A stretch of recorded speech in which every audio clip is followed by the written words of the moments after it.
શિયાળાની આ ઠંડી મોસમમાં બીજે બધે ભલે ઊંધિયું ઓળો ખવાય, પણ સ્વાદના શોખીન રાજકોટમાં તો ગરમા ગરમ ચાપડી તાવો ખવાય.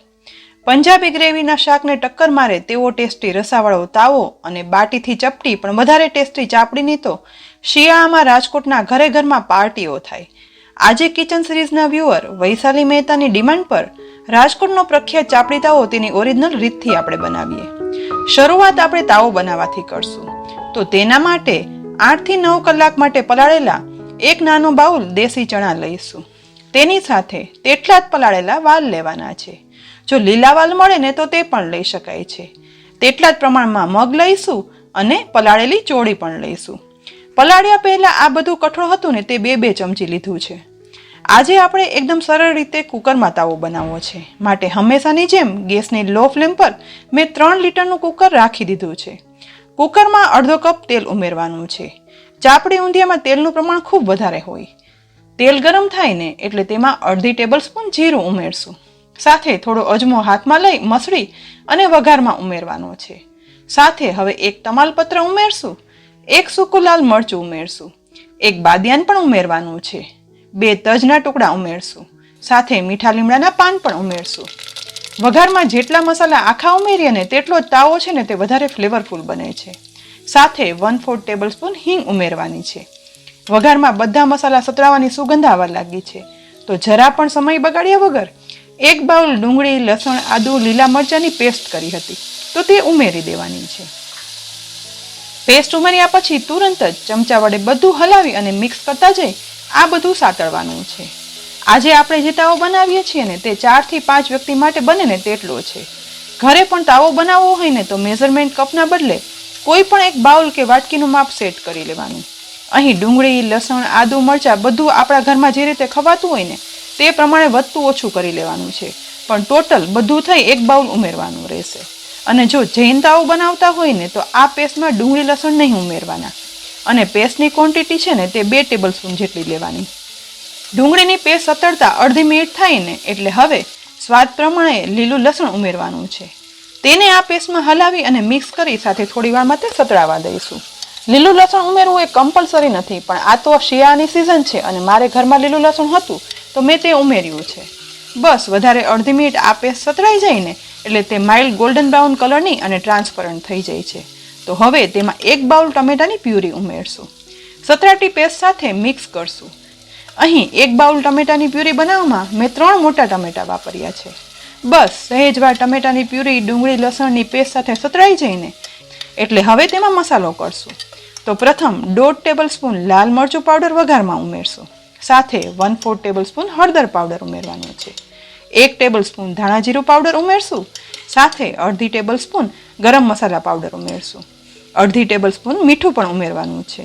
હવે ગેસની ફ્લેમ લો જ રાખતા બધું હલાવી અને મસાલા, ટમેટા, ડુંગળી, લસણની પેસ્ટ સાથે બધું મિક્સ કરી અને સાતળશું. આજે તમે જોયું ને કે આપણે બધા મસાલા ઉમેરવામાં ટીસ્પૂનનું માપ ના લેતા શરૂઆતથી ટેબલ સ્પૂન પ્રમાણે ઉમેર્યા છે. તમે કહેશો કે એમ વળે કેમ, પણ તાવો છે ને તે બનાવવામાં એકદમ વધારે તેલ અને ચડિયાતા મસાલા વપરાય છે, જેથી ટીસ્પૂન પ્રમાણે મસાલા ઉમેરીને તો તમે જ કહેશો કે ઓહો આટલા બધા મસાલા, પણ શું કરવાનું, ટેસ્ટી તાવો બનાવવો હોય ને તો વધારે મસાલા તો ઉમેરવા જ પડે. અહીં હવે 1 મિનિટ સાતળતા મસાલો સાતળવાની એકદમ સરસ ફ્લેવર આવી રહી છે, તો તેમાં થોડી એવી કસૂરી મેથી હાથમાં લઈ અને મસળશું. મસળ્યા પછી તેને વઘારમાં ઉમેરી દેવાની છે. સહેજ એવું મિક્સ કરશું. કસૂરી મેથી ઉમેરવાથી તાવામાં ફ્લેવર ખૂબ જ સરસ આવે છે. કસૂરી મેથી ઉમેરાઈ જાય ને એટલે હવે વઘારમાં 1 બાઉલ ફોલેલી સુરતી પાપડી ઉમેરશું. મારે તો આજે સુરતી પાપડી હતી માટે તે ઉમેરી છે, પણ રાજકોટ સાઈડ આ સુરતી પાપડી નથી મળતી માટે ત્યાં તાવામાં દેશી વાલોર ઉમેરાય છે. તેની સાથે 1 બાઉલ સમારેલું ફ્લાવર ઉમેરવાનું છે. હવે અડધો બાઉલ ઝીણા સમારેલા ટીંડોરા ઉમેરશું. ત્યાર પછી 1 બાઉલ નાના ટુકડામાં સમારેલા રીંગણ પણ ઉમેરી દેવાના છે. સાથે 1 બાઉલ સમારેલા બટેટાના ટુકડા ઉમેરશું. હવે તેની સાથે અડધો બાઉલ લીલા વટાણા ઉમેરશું અને અડધો બાઉલ લીલી તુવેર એટલે કે લીલવાના દાણા પણ ઉમેરવાના છે. બધું લીલું શાકભાજી ઉમેરાઈ જાય ને એટલે આપણે પલાળેલા કઠોળમાં પ્રથમ પલાળેલા વાલ ઉમેરશું, ત્યાર પછી પલાળેલા મગ ઉમેરશું. સાથે પલાળેલા ચણા પણ ઉમેરી દેવાના છે અને છેલ્લે પલાળેલી ચોળી ઉમેરશું. બધા શાક તથા કઠોળ ઉમેરાઈ ગયા છે. તો બધું ચમચા વડે મિક્સ કરતા જઈ અને સાતળવાનું છે, જેથી મસાલા ગ્રેવી શાક સાથે મિક્સ થઈ જાય. શાકને આ રીતે મસાલામાં સાતળવાથી શાક બન્યા પછી મસાલાની ફ્લેવર અને તેલ બધું છૂટું પડી ઉપર આવી જાય છે.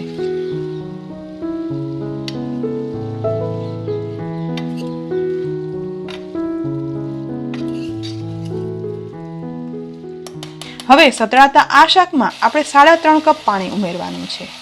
આટલું વધારે પાણી એટલે ઉમેરીએ છીએ કારણ કે તાવો છે ને તે એકદમ રસાવાળો અને તીખો જ હોય છે.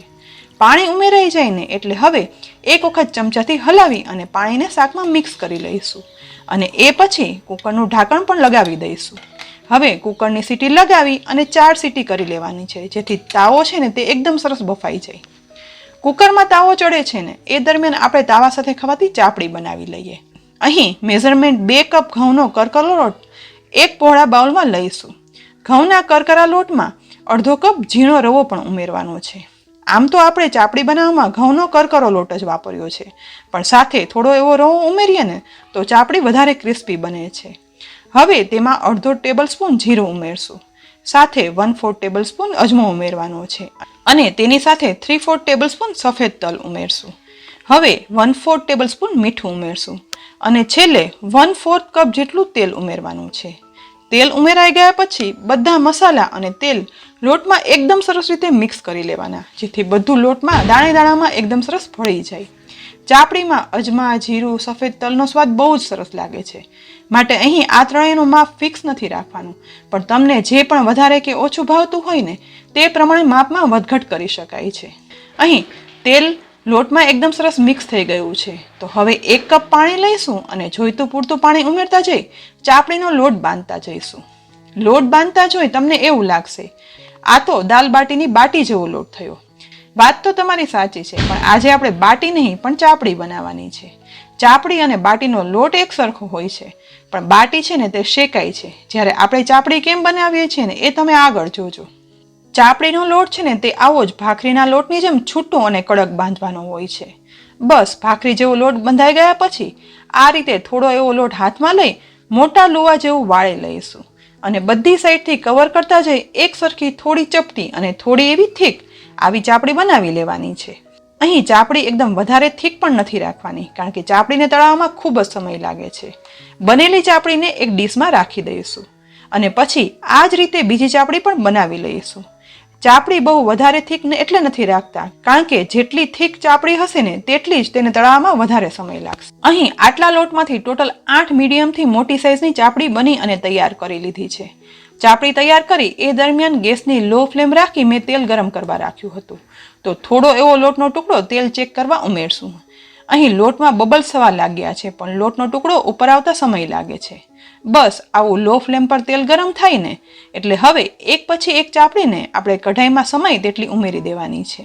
ચાપડી ઉમેરાઈ ગયા પછી તે ઉપર નહીં આવે અને આ જ રીતે તેલમાં નીચે તળાયા કરશે. અને મેં પહેલા કહ્યું તેમ ચાપડી તળાતા ખૂબ સમય લાગે છે.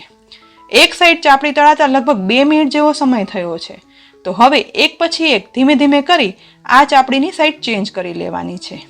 અહીં તમે જોઈ શકો છો કે ચાપડીનો કલર છે તે જરા પણ ચેન્જ નથી થયો, કારણ કે મેં પહેલાં કહ્યું હતું તેમ ચાપડી તળાતા ખૂબ સમય લાગે છે અને વધારે લો ગેસ પર તળવા માટે મેં તળાતા તવાને ગેસની સૌથી નાની ફ્લેમ એકદમ લો રાખી તેની પર કઢાઈ રાખી દીધી છે.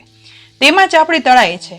એ દરમિયાન કુકરમાં તાવો પણ થઈ ગયો છે, તો કુકરનું ઢાંકણ પણ ખોલી લઈએ. કુકર ખોલતા જ એકદમ સરસ સુગંધ સાથે બધા શાક કઠોળ બફાઈ અને ગરમા ગરમ લાલ ચટક તાવો બની અને તૈયાર થઈ ગયો છે. જોતા જ મોંમાં પાણી આવી જાય છે ને, પણ તાવામાં હજી રસો થોડો ઓછો છે, માટે કુકરમાં બનેલા તાવાને આપણે એક પોળી કઢાઈમાં ટ્રાન્સફર કરી લેવાની છે. પોળી કઢાઈમાં તાવો કાઢી લીધા પછી હવે કઢાઈનો ગેસ ઓન કરી દઈશું.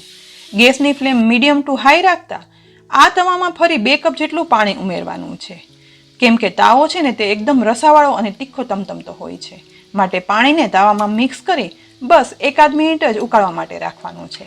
તાવો ઉકળે છે ને તે દરમિયાન ચાપડીની સાઈડ ચેન્જ કરી તળાતા આશરે 7 થી 8 મિનિટ જેવો સમય થઈ ગયો છે અને લાઇટ ગોલ્ડન બ્રાઉન કલર સાથે એકદમ ક્રિસ્પી ચાપડી તળાઈ ગઈ છે. તો હવે આ ચાપડીને ધીમે ધીમે તેલમાંથી બહાર કાઢી અને એક ડીશમાં લઈ લઈશું.